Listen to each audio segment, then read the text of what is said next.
आखिर होगा क्या अगर जुपिटर और सैटर्न आपस में टकरा जाएं? 31 दिसंबर 2020 के दिन जुपिटर और सैटर्न 400 सालों में एक दूसरे के सामने करीब थे। इस शानदार हादसे का नाम ग्रेट कंजक्शन। आप इस वक्त दोनों प्लैनेट्स को आज से एक आपस में एक साथ देख सकते हैं। ये रात के आसमान के एक तारे जैसे नजर आ रहे थे, लेकिन फिर भी ये टकराव से बहुत दूर थे। अगर ये दो गैस के गोले सामने आ जाते तो ऐसा पहले नहीं हो रहा होता जब जुपिटर किसी दूसरे प्लेनेट के आमने सामने नहीं आता। पर शायद आप अंदाजा लगा सकते हैं कि इस लड़ाई में कौन जीतता। जुपिटर और सैटर्न पूरे के पूरे गोल लगभग गैस के बने हुए हैं, जिसमें ज्यादातर हीलियम है, और हालांकि इनके कोर हो सकते हैं और इनके बीच कोई साफ अंतर नहीं है। जुपिटर के पास कुछ बढ़ते फायदे होंगे। ये सैटर्न के मुकाबले 3 गुना ज्यादा बड़ा है और इसका वॉल्यूम 2 गुना है, और ये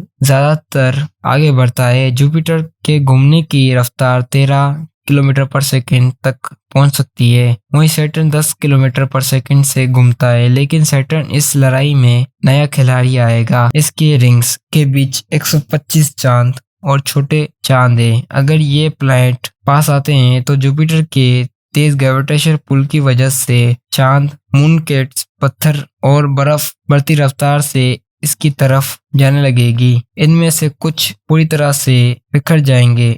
ऐसा तब हुआ था जब कॉमेट 1993 में जुपिटर के साथ टकराया था। ये पहली बार कॉमेट 2 किलोमीटर तक लंबा था।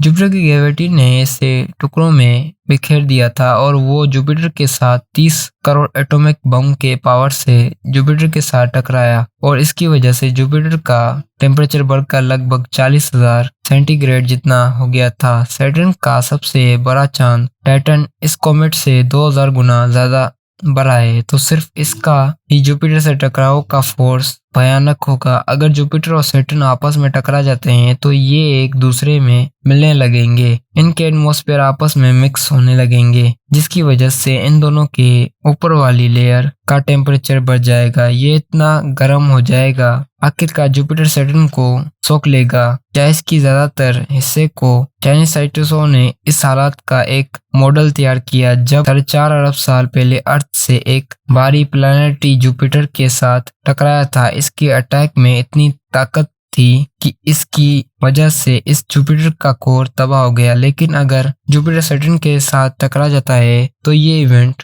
10 गुना ज्यादा खतरनाक होगा। स्पेस में भारी मात्रा में मटेरियल फैल जाएगा, और फिर ये सारा मटेरियल एक साथ आकर एक प्लैनेट जैसा ऑब्जेक्ट बनाएगा। हम इसे नए जुपिटर कह सकते हैं।